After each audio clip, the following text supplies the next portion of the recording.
popular, la comparsa, la orquesta, el castillo va a estallar. Hoy se junta la vecina con el que siempre la espía, la señora del rosario con la de oficios varios, la de la vida alegre con la de la vida triste, la que es crítica del prójimo y el vendedor de artistas.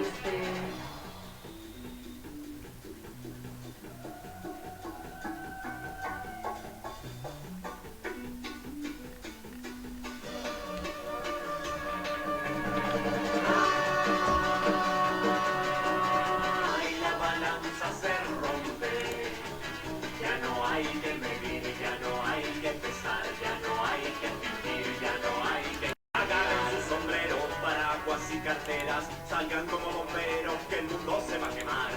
Ajusten el sonido, ilustren los oídos, mejor haber comido, ya la fiesta va a empezar.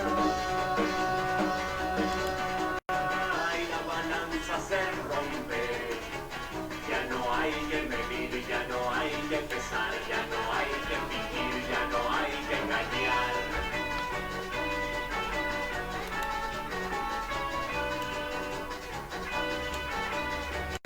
Una vez al año no hace daño.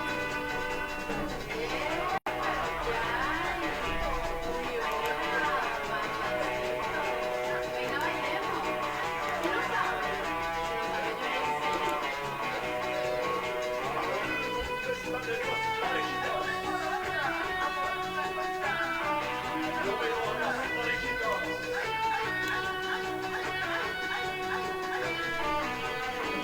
Desde Ecuador para el mundo, esto es una fiesta popular. Fiesta popular. Nadie sabe.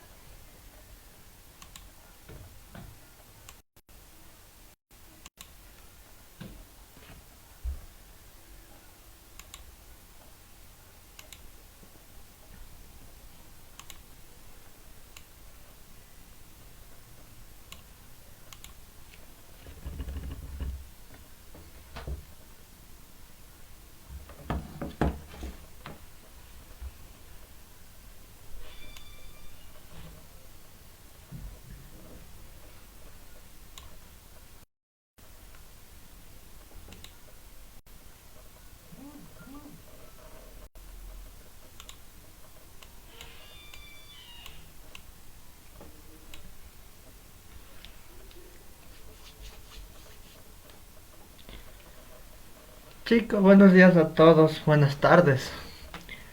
Les saludamos del Preuniversitario Geniality, viendo las condiciones que ya todos sabemos cómo estarán en sus cuarentenas.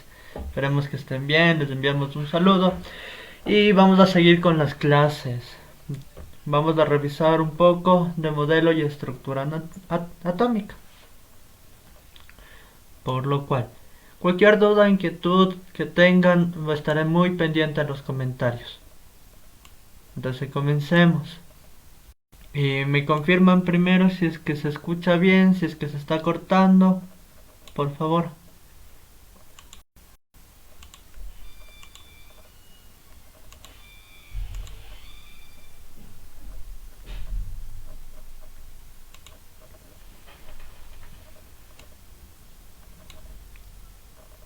Ok.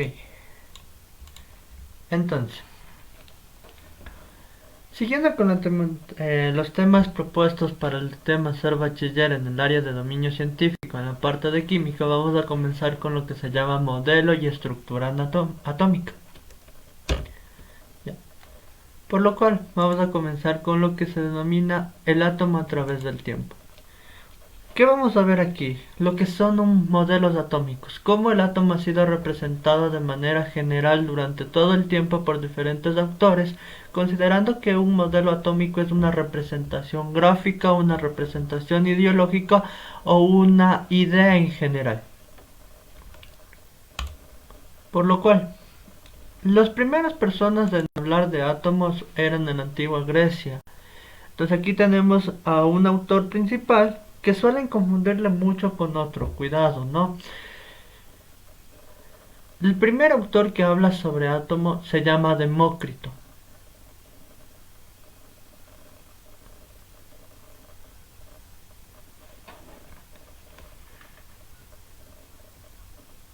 Diapositivas de las clases. ¿A qué te refieres, Eric?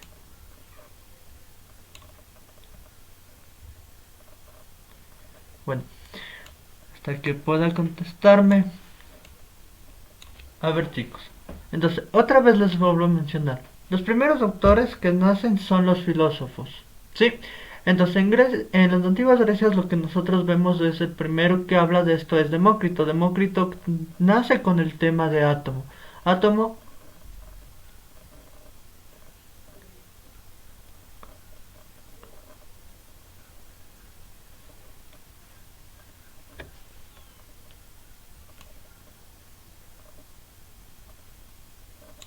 Ya, esas ya les envío después todo lo que son las diapositivas por los chats, no se preocupen.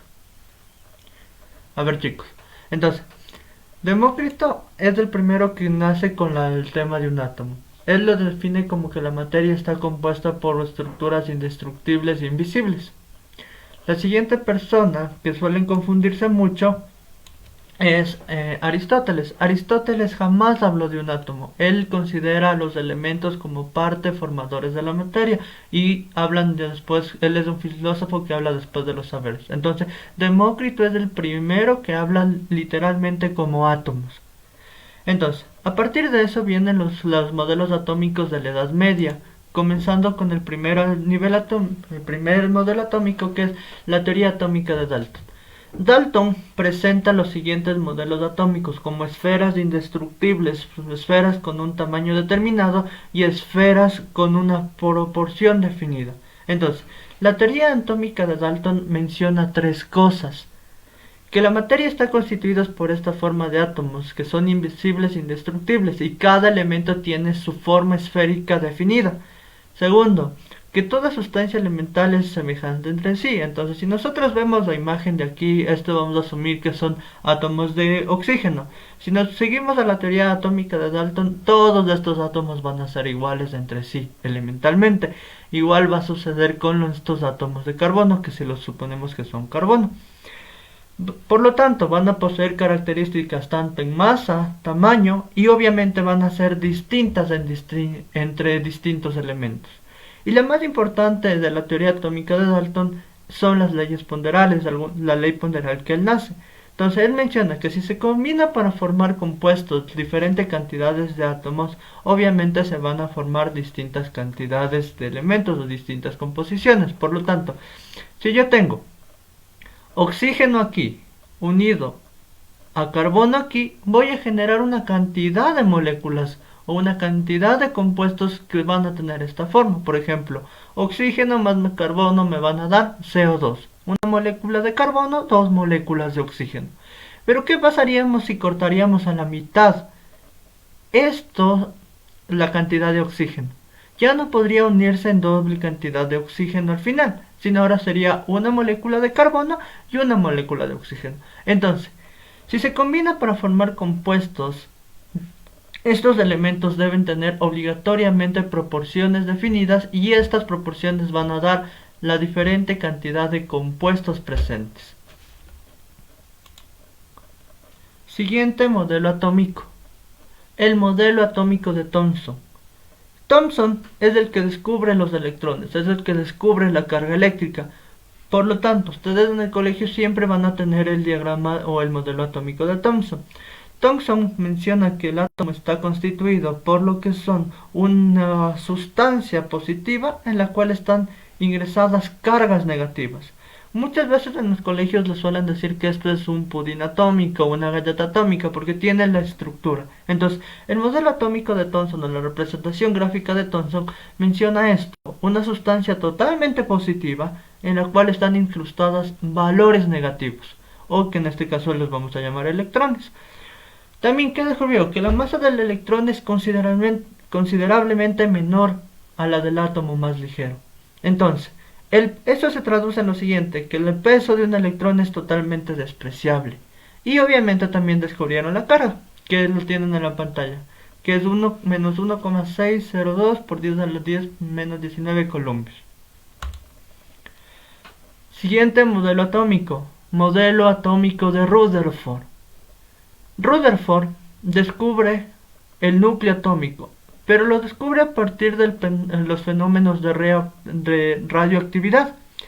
Él utiliza las diferentes funciones de la radioactividad y logra considerar que hay una presencia de una carga positiva y por ende hay una presencia estable en una zona a la cual las va a llamar núcleo.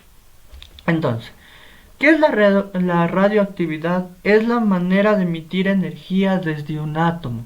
Entonces nosotros tenemos tres diferentes radioactividades. Una radiación de tipo alfa, una radiación de tipo beta y una radiación de tipo gamma. La radiación de tipo alfa se traduce o se puede definir como aquella energía que pueden entregar tanto las cargas positivas como es en el caso del núcleo, el protón y el neutrón, es decir, los nucleones. Esta energía que pueden emitir estas subpartículas van a llamarse radiación de tipo alfa. La radiación de tipo beta, en cambio, es a la carga negativa, es decir, es aquella energía que un átomo puede desprender frente a la radiación de un electrón, la energía que va a botar un electrón. Mientras que la radiación gamma totalmente no se traduce como ningún tipo de masa. La radiación gamma es un tipo de energía que está presente en los átomos, las cuales tienen una gran capacidad de penetración. Como podemos ver en la imagen, va a poder pasar todas las sustancias. Entonces, es totalmente energética, pero no posee masa. Por lo cual, si Rutherford activa o encuentra la presencia de un núcleo, él comenzó a trabajar con estas partículas alfa y se dio cuenta que la mayor cantidad de concentración positiva en un núcleo está ubicada en el centro. Porque obviamente si viene un nucleón en la parte positiva, que es una radiación alfa, y le choca al núcleo por fuerzas electrostáticas, nosotros sabemos que se va a repeler. Entonces por eso el modelo de Rutherford ya hay una presencia de un núcleo establecido. Siguiente modelo. El modelo atómico de Bohr.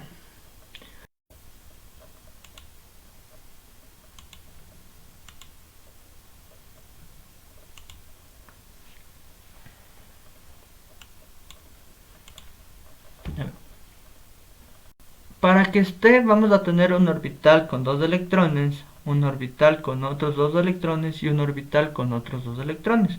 ¿Cuáles de estos niveles van a necesitar más energía? Obviamente el último, porque este último va a tender a tener más fuerza para poderse anclar a la atracción nuclear. Entonces, los niveles energéticos nos mencionan que si un átomo puede, por ejemplo, un electrón de un átomo puede pasar de un nivel a otro, va a tender a desprender energía o va a tender a desprender un tipo de energía que se llama fotón. Igualmente, si es que se va a ingresar, va a tender a necesitar energía externa. Entonces nosotros aquí vemos en el siguiente gráfico del modelo de Bohr, donde nosotros tenemos un electrón y si nosotros le agregamos energía, este electrón puede excitarse y puede ir a un nivel mayor de energía.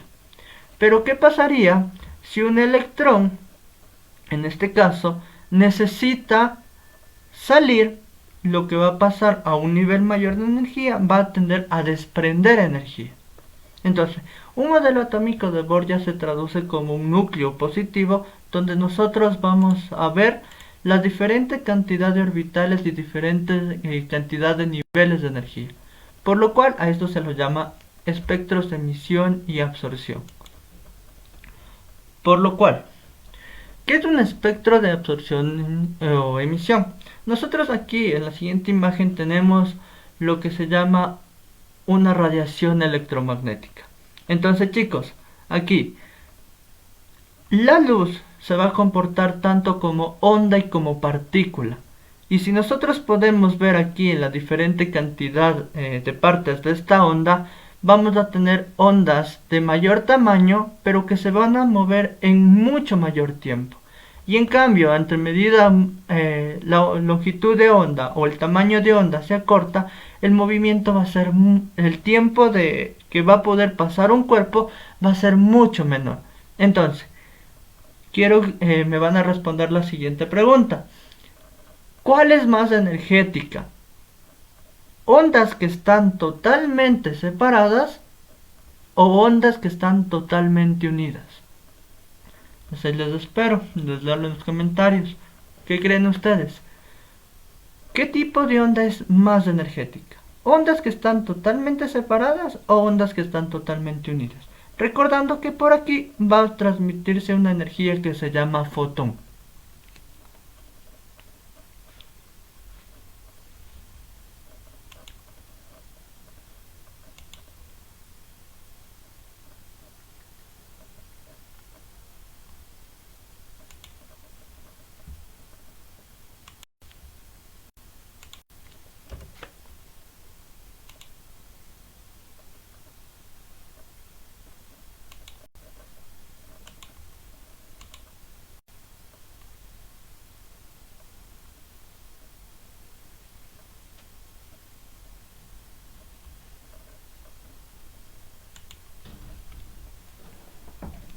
Correcto, Sharon.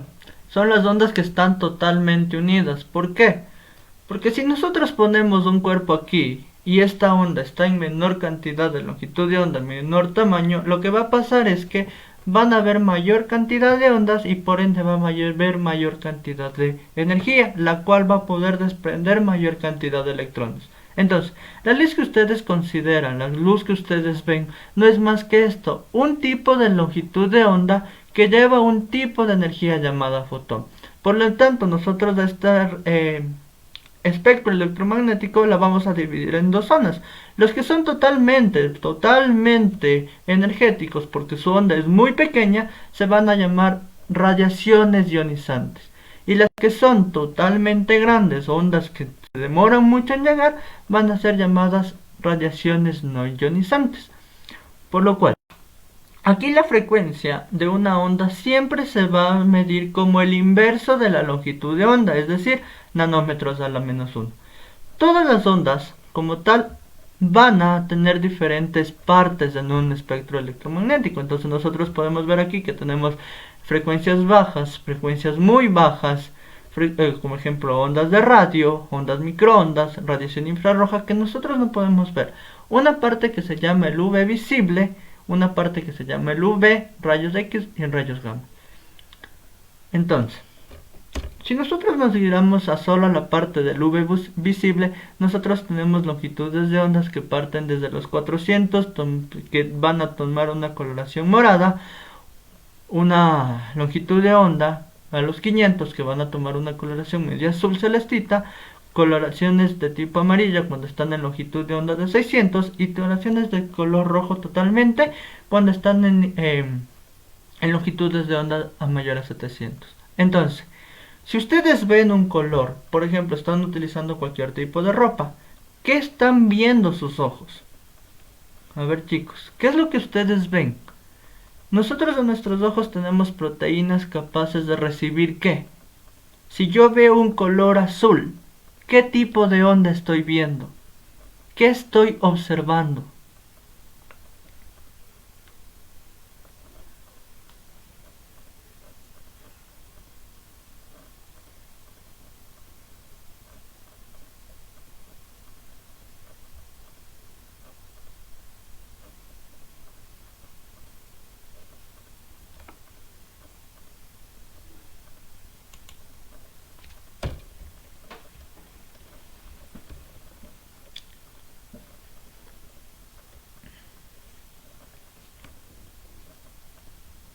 A ver, vuelvo a explicarles.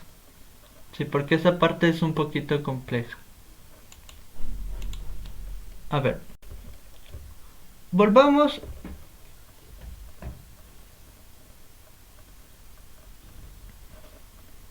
Ya, a ver. Vamos con el espectro electromagnético. El espectro electromagnético se va a definir como toda la longitud de onda, todo.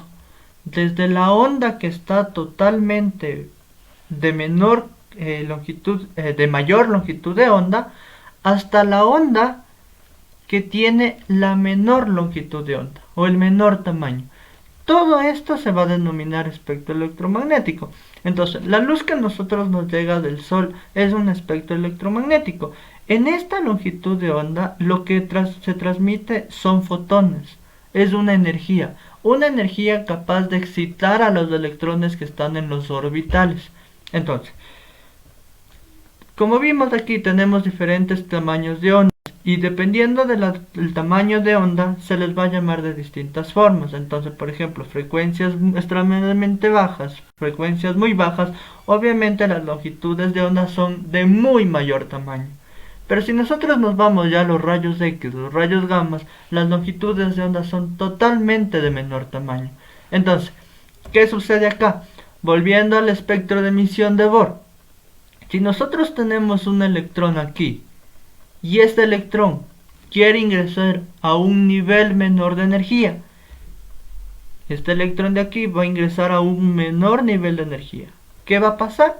Va a emitir una longitud de onda, producto de la excitación del electrón. Pero ¿qué pasará, por ejemplo, cuando vemos colores? Viene una longitud de onda, excita los compuestos de su ropa, los compuestos que todos ven, y este electrón es capaz de subir otra vez a un nivel mayor de energía. Pero como está totalmente excitado, ya no puede quedarse ahí. Por lo tanto, tiende otra vez a regresar a su nivel originario y a emitir una longitud de onda, pero de menor tamaño, que es la longitud de onda que nosotros podemos observar. Por lo cual, si nosotros estamos observando colores, porque nosotros vamos a ver colores, por ejemplo, si yo estoy con una camiseta roja, viene el rayo de luz, excita las moléculas de mi camiseta, pero esas moléculas son totalmente inestables, entonces tienen que otra vez volver a su nivel de estado original, y cuando vuelven van a botar un tipo de radiación. Entonces, ejemplo, y me van a responder, si es que yo tengo coloración roja, ¿qué tipo de onda está emitiendo esa ropa? ¿Qué tamaño de onda es la que está emitiendo?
Sí, son unas ondas son un poco separadas, pero cada una de estas ondas ya tiene una longitud establecida. Por ejemplo, si ustedes ven acá abajo, tiene una longitud muy bien, ondas en el punto medio.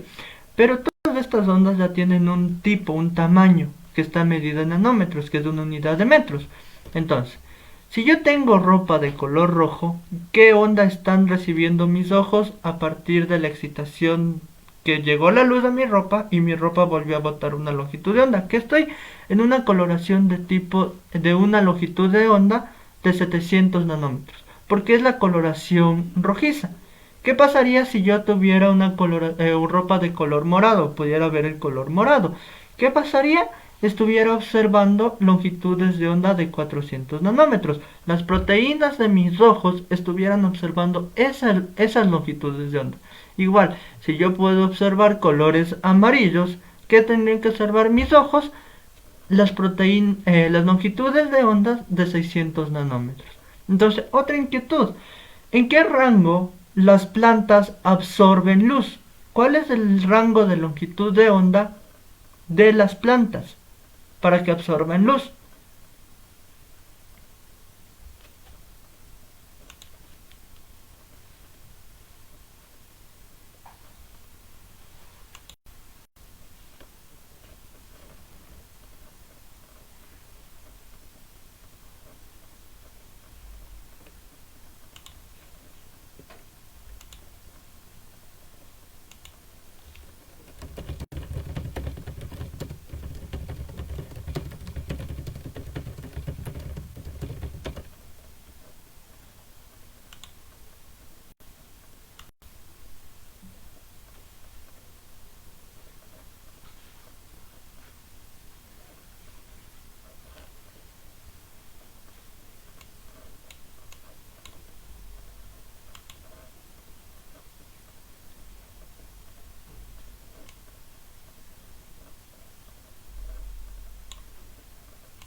Muy bien, Daniel, excelente. Las plantas únicamente van a absorber un rango de coloración por la clorofila entre 500 y 600 nanómetros. Entonces, muy bien, correctísimo. ¿Qué le pasa a una persona daltónica? Siguiente pregunta, chicos. Una persona daltónica es aquella que no va a poder ver correctamente las coloraciones rojas y las coloraciones medias verdes. Entonces suelen confundir el rojo con el verde con el rojo. ¿Sí? O muchas de las veces ya una persona daltónica ya no puede observar coloraciones desde un violeta hasta un azul. ¿Qué pasará con las personas daltónicas?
Muy bien, Joana. Estas proteínas no van a recibir, obviamente, como vimos en la anterior clase del día de ayer, una proteína viene de un gen. Entonces, el daltonismo como tal es una enfermedad genética que simplemente no va a producir estas proteínas y estas proteínas son las necesarias para recibir esta cantidad de longitudes de onda.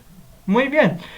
Última pregunta para ver si han estado correcto. ¿Por qué las mujeres ven mayor cantidad de colores respecto a los hombres? ¿Qué pasa? Porque una mujer puede ver una infinidad de colores distintos en todo este rango del UV visible, pero un hombre solo ve cierta cantidad puntuales de colores. ¿Por qué razón es?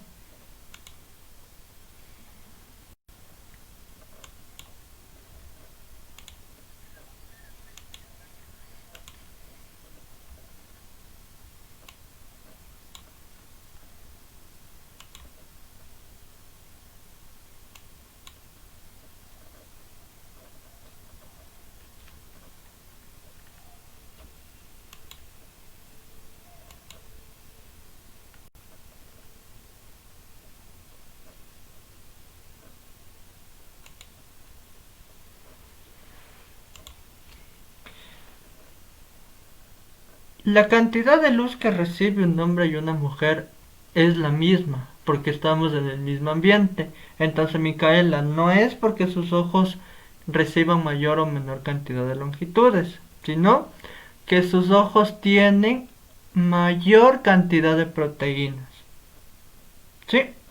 O más que mayor cantidad de proteínas, diversa cantidad de proteínas específicas capaz de absorber distintas cantidades de radiación. ¿Sí? Entonces, muy bien. Parcialmente bien, Micaela. Entonces, dudas. Les espero para ver si tienen alguna duda del espectro electromagnético. O podemos seguir.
A ver, los cables de alta tensión emiten ondas electromagnéticas, sí.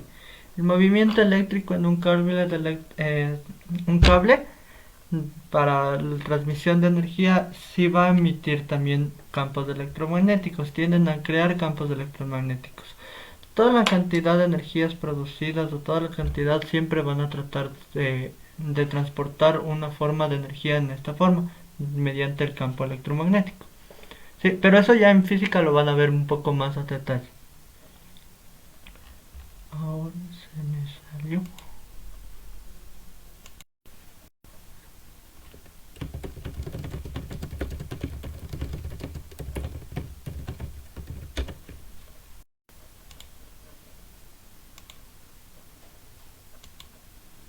Ya.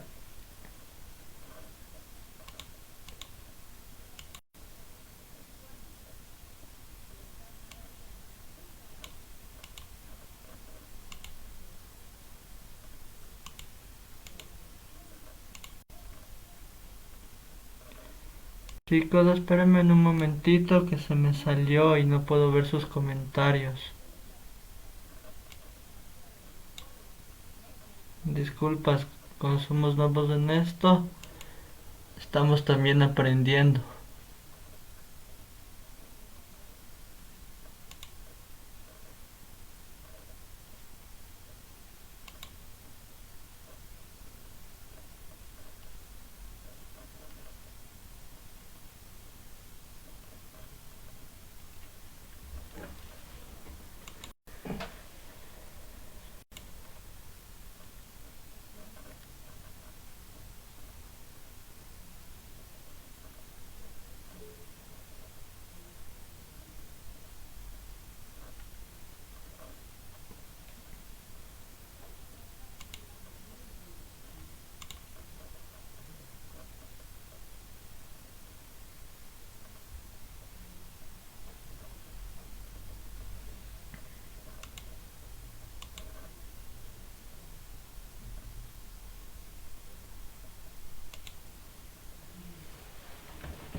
Ya.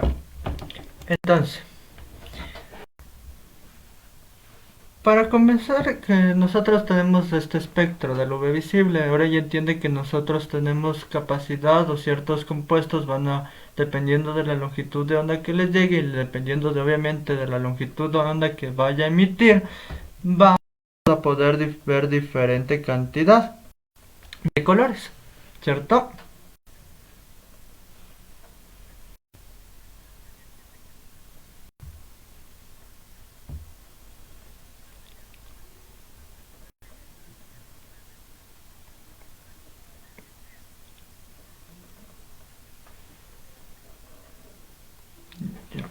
Ya. A ver, respondiendo a sus preguntas, Mau nos dice si la radiación de las frecuencias, radiofrecuencias causa alguna enfermedad. Entonces, como la longitud de onda en las radiofrecuencias, nosotros en las ondas de la radio tenemos esta, como se demora mucho, como se demora mucho la longitud de onda en llegar de un punto a otro, lo que transmite es muy poca cantidad de energía, relativamente muy poca. Entonces, para que puedan poder estas energías poder destruir la composición tal de un cuerpo, se necesita que estén en este rango del uno del rayo X, del ultravioleta o del rayo gamma. Entonces, todas las energías bajo la región infrarroja, al ser longitudes de onda muy grandes y por ende pero muy grandes, y por ende no tener tanta energía, no causan como tal enfermedades, no hay ningún riesgo de enfermedad.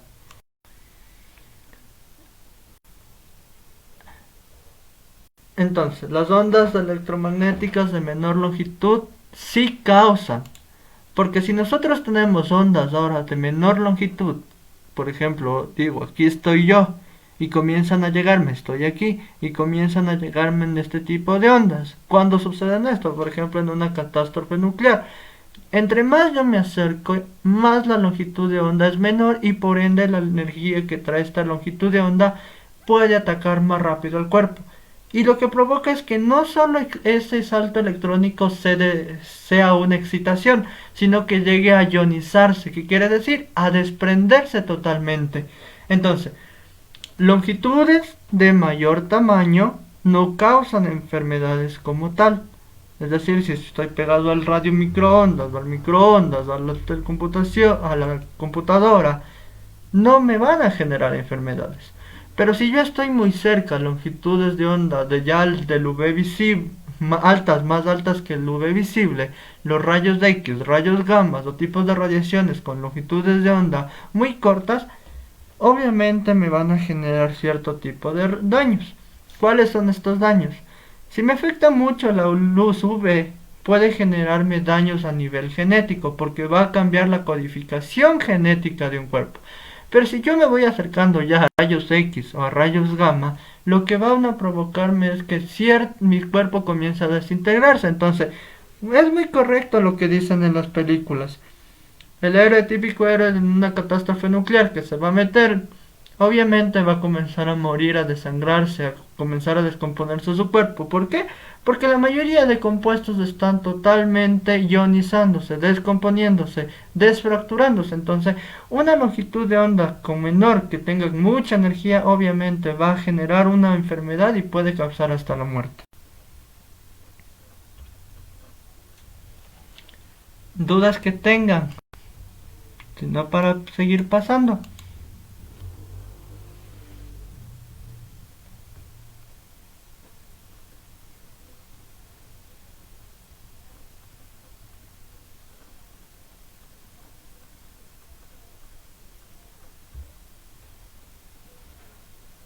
No es muy correcto lo que dicen en las películas.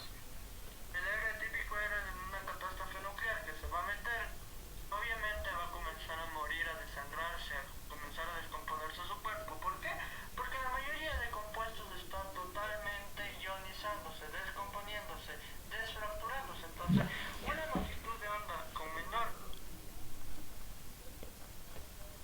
Santi nos pregunta lo siguiente.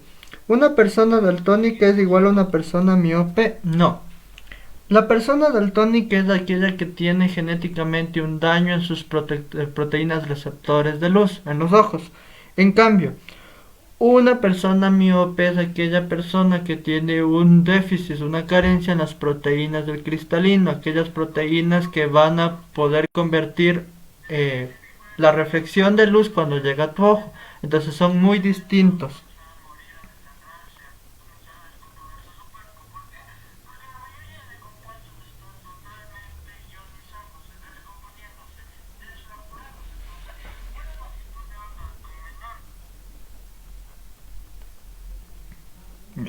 Mau. Entonces los rayos X tienen un potencial para romper enlaces de ADN. Los rayos X sí, los rayos UV no. Los rayos UV van a mutar o modificar el ADN. Los rayos X van a tender a fracturar, a segmentar el ADN y en la recombinación nuevamente van a generar mutaciones más graves.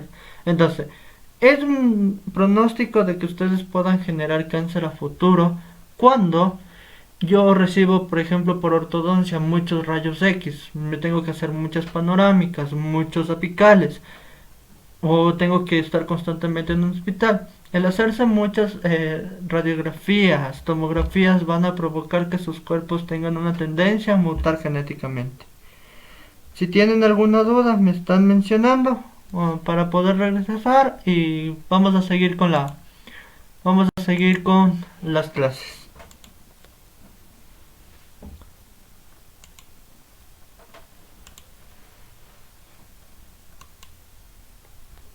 Entonces,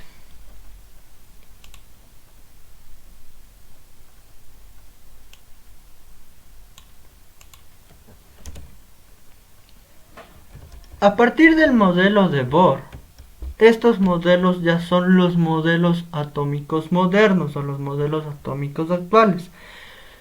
Antes de estos modelos son los modelos atómicos contemporáneos que por ejemplo ya vimos que era Rutherford y Thomson y antes de Dalton y antes del Demócrito que eran los modelos atómicos antiguos. Entonces, entre otros de los modelos actuales está el modelo atómico o mecánico cuántico de Sommerfeld. Sommerfeld lo que nos menciona es lo siguiente. Nosotros del átomo de Sommerfeld antes se creía que todos los orbitales eran de manera esférica, de manera circular. Sommerfeld menciona que no es así, que los orbitales pueden tener una forma elíptica y que no solo van a generar un orbital. Recuerden que yo les decía lo siguiente, que yo solo puedo tener como máximo 2 electrones por orbital, es decir, si yo miro a este orbital, el orbital PY, tengo un electrón, otro electrón. No es lo mismo decir nivel, energía y tipo de orbital a orbital. Por lo tanto, por ejemplo, si nosotros vemos este es el orbital de tipo P o el subnivel o el nivel de tipo P. Si P tiene 6 elementos en su estructura, obviamente que va a tener 6 electrones. ¿Por qué? Porque posee 3 orbitales. Que eso ya lo vamos a ver más detalladamente a futuro. Pero para que lleguen a entender, un nivel de energía es la combinación total de orbitales circulares y elípticos. Y este es el modelo cuántico de Sommerfeld, donde hace la presencia ya de este tipo de orbitales con esta forma de estructura. Siguiente modelo. Modelo atómico actual o el modelo atómico de Schrödinger. Schrödinger habla del principio de incertidumbre. ¿Qué quiere decir? Que una partícula puede estar en un tiempo y espacio en un determinado momento, pero si pasa a otras condiciones de tiempo y espacio, la partícula va a ser distinta. Por lo cual, ahora se lo va a llamar nube electrónica o nube de probabilidad de encontrar un electrón. ¿Qué quiere decir? Que en un tiempo yo puedo encontrar un electrón en estos puntitos que son electrones, que en otro tiempo puedo encontrarle acá, que en otro tiempo puedo encontrarle acá, y así sucesivamente. Es una probabilidad inmensa de poder encontrar electrones. Entonces, duda de los modelos.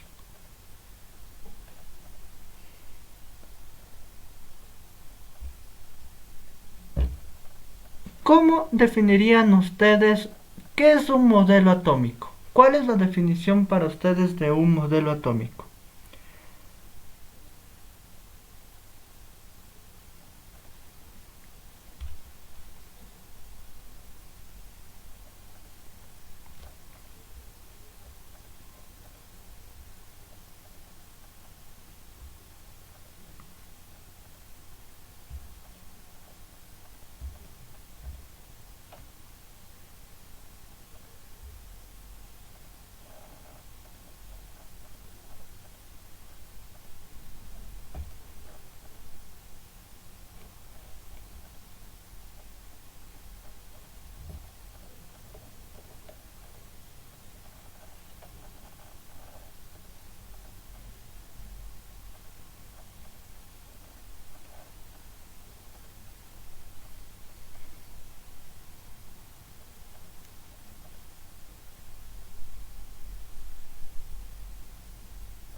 Muy bien, Micaela. Es la representación estructural de un átomo. Entonces, como la mayoría de cosas ya están claros, cualquier duda, inquietud pueden comentar, pueden escribirnos, tienen sus grupos y les podemos también responder por ahí. Entonces, vamos a seguir. A continuación tenemos las siguientes preguntas modelos del ser bachiller. Están en su capítulo 1 del dominio de química del dominio científico. Entonces, vamos con la primera pregunta. L'espacio utilizó por primera vez el concepto de átomo para definir la estructura propia de la materia o la estructura interna de la materia. ¿Quién es? ¿Aristóteles o Demócrito?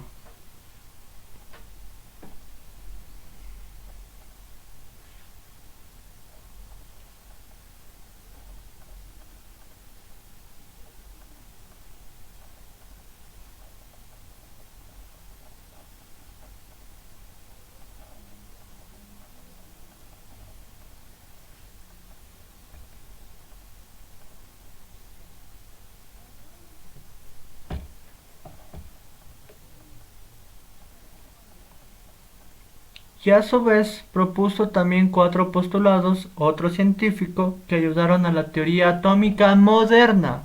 Rutherford o Bohr. ¿Cuál opción correcta es? ¿A, B, C o D?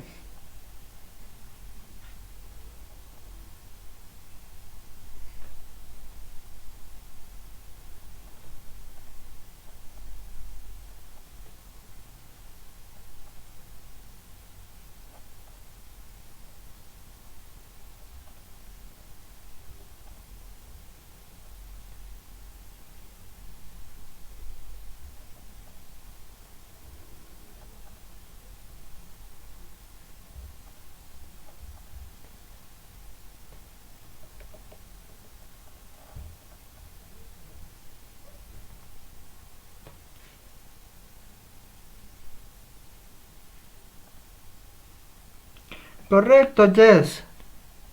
Opción correcta, la D.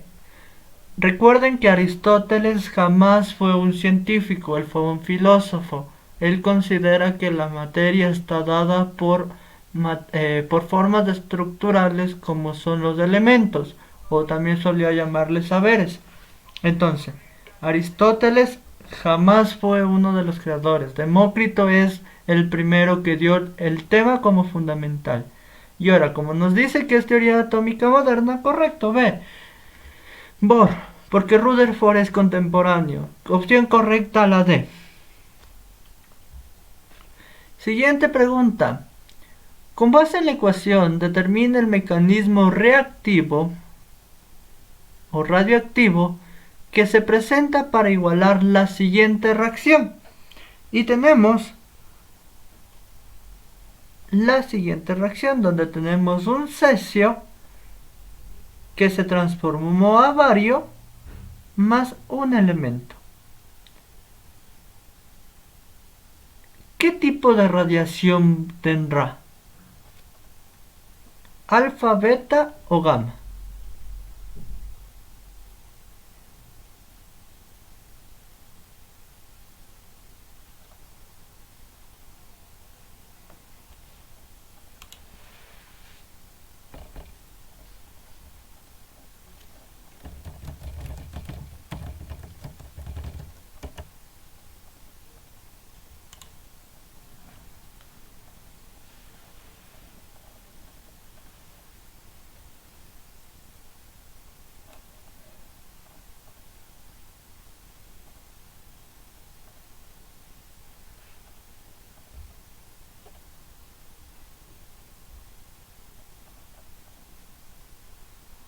A ver, yes, la B nos menciona. Hagamos recuerdo para que se acuerden. Y después vamos a regresar a esta pregunta. La radiación alfa es aquella que van a estar emitida cuando llega un nuevo nucleón. ¿Qué quiere decir? Hay una nueva cantidad de protones y nucleones o neutrones. ¿Sí? La radiación beta habla de lo siguiente, de los electrones. Entonces, si la beta negativa habla que el electrón es de carga negativa, es la radiación que emite un electrón negativo. Y la radiación beta positiva es la radiación que emite un electrón que se ha cargado positivamente. La radiación gamma no es parte de las partículas, es parte misma estructural del compuesto. Es únicamente una radiación que no tiene nada que ver con partículas. Por lo cual, para entrar en contestar la siguiente pregunta del decaimiento radiactivo, donde ustedes ya saben qué son cada una de estas radiaciones, nosotros debemos de entender qué son estos números en estructura atómica.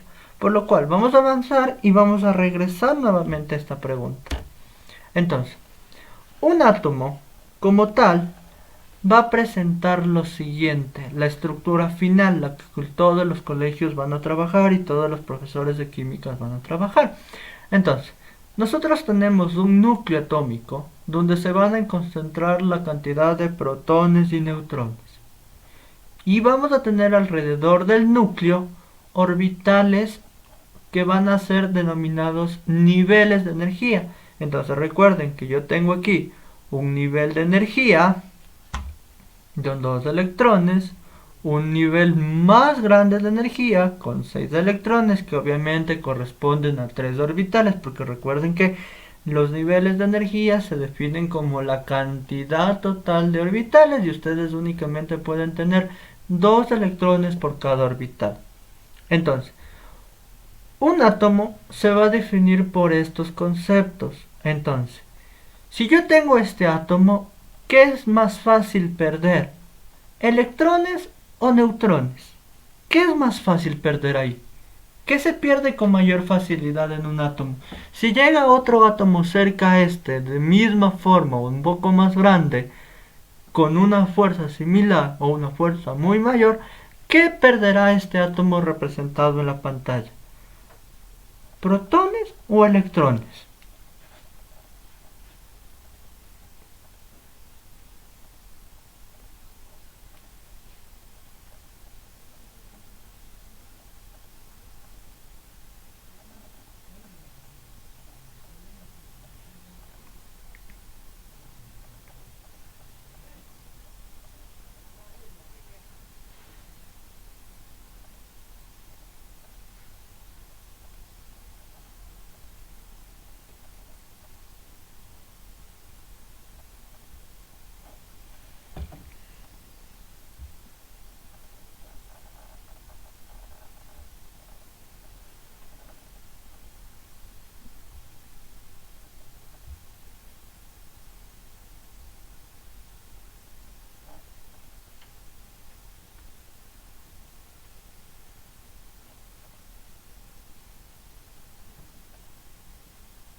Muy bien, correcto. Lo que vamos a perder obviamente son electrones porque están más externos y son los que más fácil van a tener. Entonces, un átomo se va a representar primero por protones. Entonces, ¿qué quiere decir? Si yo tengo un protón, ese átomo va a tener un nombre específico. Si yo tengo dos protones, ese átomo va a tener un nombre específico. Si yo tengo tres protones, ese átomo va a ser específico. Por lo cual, entramos a estructura atómica. Si nosotros vemos aquí, tenemos que X puede ser cualquier símbolo químico, cualquiera. Y van a poseer dos tipos de números distintos. El número atómico que representa Z, que es la cantidad de protones. Entonces, este número de protones, si el átomo no es atacado por nadie, si el átomo es totalmente estable, si el átomo es puro, si el átomo está solito, esa cantidad de protones van a equivaler a la cantidad de electrones, que quiere decir que si yo tengo 10 electrones, voy a tener 10 protones. Por ende, este número atómico Z me representa las dos cantidades. Obligatoriamente el número Z habla de la cantidad de protones, pero anexa o parcialmente también me va a hablar de la cantidad de electrones. ¿Sí? Pero jamás la cantidad de neutrones. ¿Por qué? Los átomos no son totalmente equitativos. No quiere decir que si yo tengo 10 protones voy a tener 10 electrones y voy a tener 10 neutrones. No. Si yo tengo 10 protones, voy a tener obligatoriamente 10 electrones. Pero no voy a saber cuántos neutrones tengo. ¿Por qué? Porque si vamos con las radiaciones y yo le emito radiación de tipo alfa, una radiación positiva, y esta radiación llega hacia el núcleo, lo va a repeler. ¿Qué quiere decir? Que yo voy a poder ver 10 tipos, si yo tengo en este caso 10 protones, emito una radiación de tipo alfa y voy a ver 10 longitudes de ondas que han sido repelidas. Por eso yo pude contar la cantidad de protones. En cambio, un electrón, si yo le emito radiación beta, que es la radiación electrónica o la electricidad, vamos a emitir y va a como repeler esa misma cantidad o va a ser atraída por este núcleo 10 veces. Entonces, ahora, ¿cómo puedo considerar la cantidad de neutrones? Porque es difícil. Lo que pesa en un átomo no son los orbitales, porque los orbitales son espacio en blanco. Por lo tanto, la masa de un átomo está dado por lo que se llama el núcleo. Y en el núcleo nosotros tenemos protones más neutrones. Por lo cual, nace el valor de A. Esto es para cuando hablamos de un átomo. Y el valor de A se llama número de masa atómica, que es la relación a la sumatoria de protones más neutrones. Esto habla de un átomo y esto habla de un elemento, porque no es lo mismo decir número de masa atómica a masa atómica relativa. Cuando nosotros tenemos esto ya habla de toda la conjunción de átomos posibles de un elemento, por lo cual hay muchas veces que ustedes van a encontrar este valor Z bien sea en la parte superior izquierda o bien sea en la parte inferior izquierda, como es en el caso de uno de los ejemplos del ser bachiller. Si a mí me dan esto, ¿cómo sé cuál es el valor de A y cuál es el valor de Z? Como A incluye el valor de Z, ¿cuál va a ser mayor por obligación siempre? El valor de A. A siempre es el valor de A. A siempre es el valor mayor. Y Z siempre es el valor menor. Entonces aquí tenemos un isótopo de curio. Ya vamos a ver más adelante qué es un isótopo. Para encontrar las cantidades, quiero saber cuántos neutrones tiene este isótopo de curio. Entonces, 96, ¿a qué hace referencia? ¿A la cantidad de protones o a la sumatoria de protones y neutrones? ¿ese 96 hace relación a Z o a A?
A ver, el valor de 96 hace relación a Z porque es el valor menor. ¿Qué quiere decir? Que es la cantidad de protones.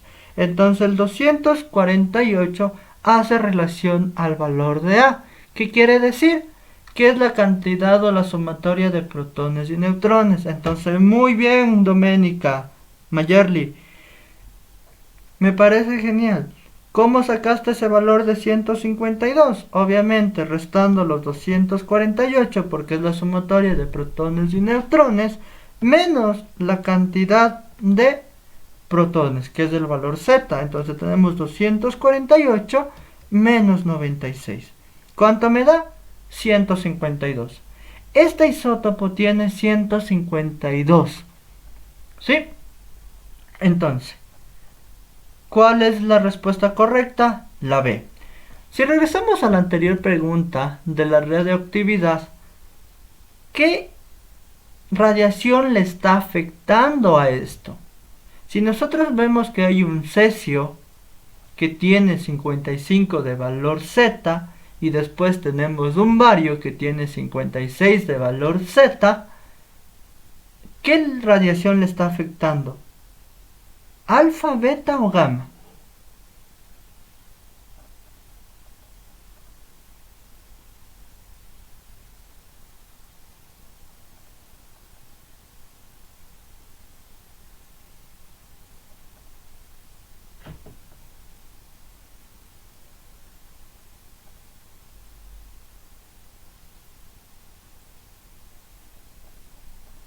Daniel nos menciona que es la C. ¿Otra persona?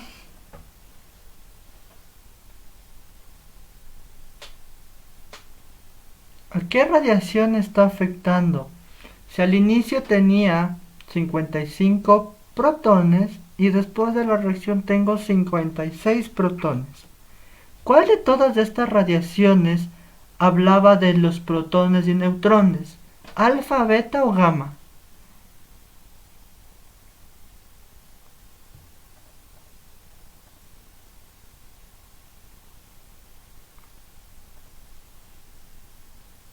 Muy bien, Joana, correcto. Respuesta correcta la A. Entonces volvamos a recuperar eso. Las radiaciones, recuerden que una radiación alfa es aquella radiación que es similar a una cantidad de protones y neutrones. Entonces, si yo a este átomo le aplico radiación de tipo alfa, le estoy aplicando obligatoriamente protones y neutrones. ¿Qué conllevamos a eso? Que se quede. Que este tipo de radiación, como transporta protones y neutrones, se quede. La radiación beta, cualquier tipo de radiación beta, ya sea positiva o negativa, hace referencia a la carga de un electrón, a la fuerza y a la masa de un electrón. Es decir, son longitudes de onda que transportan electrones. Entonces, como aquí no estamos hablando de electrones, las dos betas quedan totalmente descartadas. Y recordemos que la gamma no habla de ninguna subpartícula, por lo tanto, gamma desde el inicio queda descartada. Porque como aquí estamos hablando de subpartículas, estamos viendo qué cantidad está. Por lo cual, alfa es la radiación que provoca este decaimiento. ¿Por qué? Porque vemos que aquí está quedándose un protón, perdón. ¿Sí? Porque aquí tenemos 55 y acá tenemos 6. Y la radiación que afecta al protón es la alfa. ¿Dudas?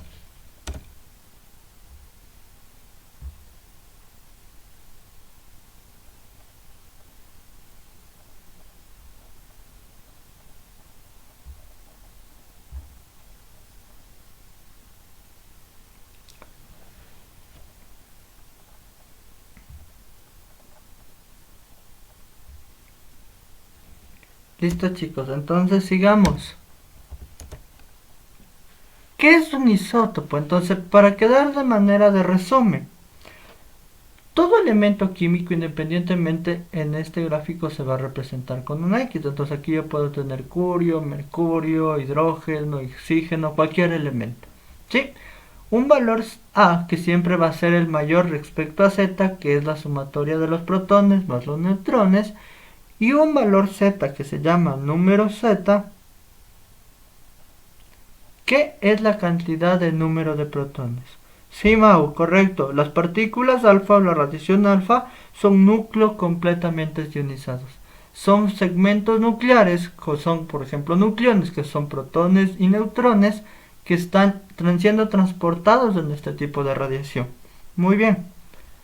Entonces, tenemos aquí la siguiente cantidad. Magnesio, vamos a olvidarnos de este signo 2 más, que eso vamos a ver en distribución electrónica en el próximo video, y vamos a tener magnesio, bromo, oxígeno y tal, y tirio. Entonces, ¿cuántos neutrones tenemos en el magnesio? 24 menos 12, 12 neutrones. ¿Cuántos neutrones tenemos en el bromo? 79 menos 35, 44 neutrones. ¿Cuántos neutrones tenemos en el oxígeno? 16 menos 8, 8 neutrones. Y últimamente, ¿cuántos tenemos en el tirio? 48 menos 22, 26 neutrones. Entonces, la cantidad de subpartículas, ya sea de protón, neutrón o electrón, siempre va a estar dado por estos dos números. Número atómico de masa y el número atómico. ¿Sí? ¿Alguna inquietud?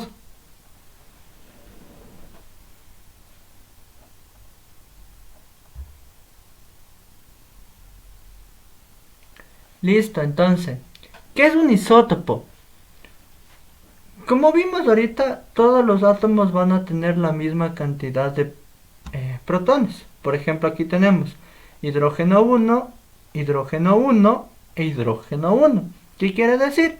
Que todos estos átomos de hidrógeno tienen un protón, un protón, un protón. Pero como no sabemos la cantidad de neutrones, porque como el neutrón no tiene carga, yo no lo puedo aplicar ni radiación alfa ni radiación beta, porque como no tiene carga yo no lo puedo registrar, y únicamente la manera de registrar es pesándolos. Entonces resulta que yo tengo un hidrógeno 1 que no tiene neutrones, un hidrógeno 2 que tiene un neutrón, y un hidrógeno 3 que tiene dos neutrones. Entonces, todos estos átomos siguen siendo hidrógeno, pero al haber cambiado esto, ahora ellos se los llama isótopos. ¿Qué es un isótopo? Átomos de un mismo elemento que difieren en lo que se llama número de masa atómica. Y si difieren en el número de masa atómica, ¿qué tienen de distinto? La cantidad de neutrones. Por lo tanto, también un isótopo es átomos de un mismo elemento que tienen distinta cantidad de neutrones. Hay dos formas de representar al isótopo. De manera gráfica, como lo estamos viendo aquí, o podemos ponerlo como nombre. Por ejemplo, carbono 12, que me está diciendo que tengo un carbono con número de masa 12. Carbono 13, que me dice que tengo un carbono con número de masa 13. O que tengo un carbono 14 que tiene un número de masa 14. Exacto, Mao. Tenemos el mismo número de protones, pero diferente número de neutrones. Eso es un isótopo. ¿Sí? Como tarea y en el siguiente video me van a responder qué es un número, qué es un isóbaro. ¿Sí? Eso les dejo pendiente. ¿Tienen alguna duda? Porque hemos terminado. ¿Dudas?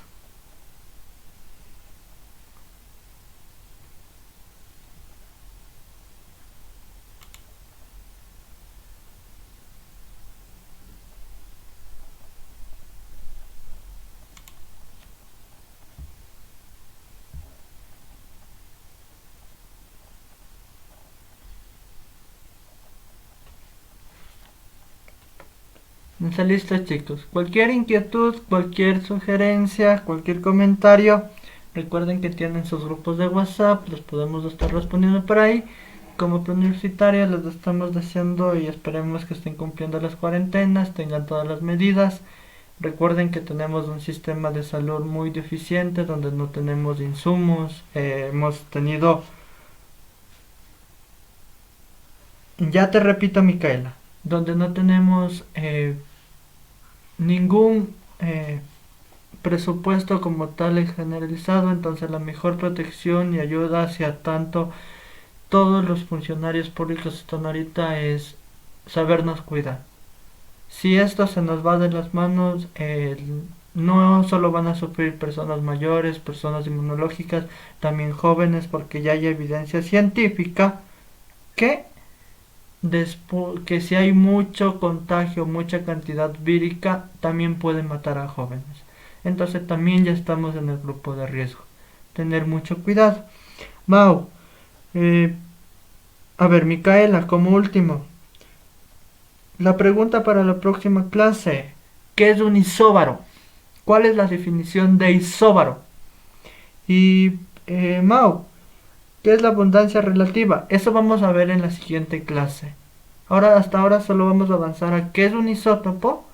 El isótopo ya sabes que es aquel átomos del mismo elemento que tienen distinta cantidad de neutrones y misma cantidad de protones. Y después, cuando unes todos estos isótopos por cantidades y porcentajes en la naturaleza, vas a tener lo que se llama abundancia relativa o lo que se llama peso atómico. Pero eso nos vamos a ver en la próxima clase. Les deseo una bonita tarde y estudien, chicos. Y hasta la próxima. Chao.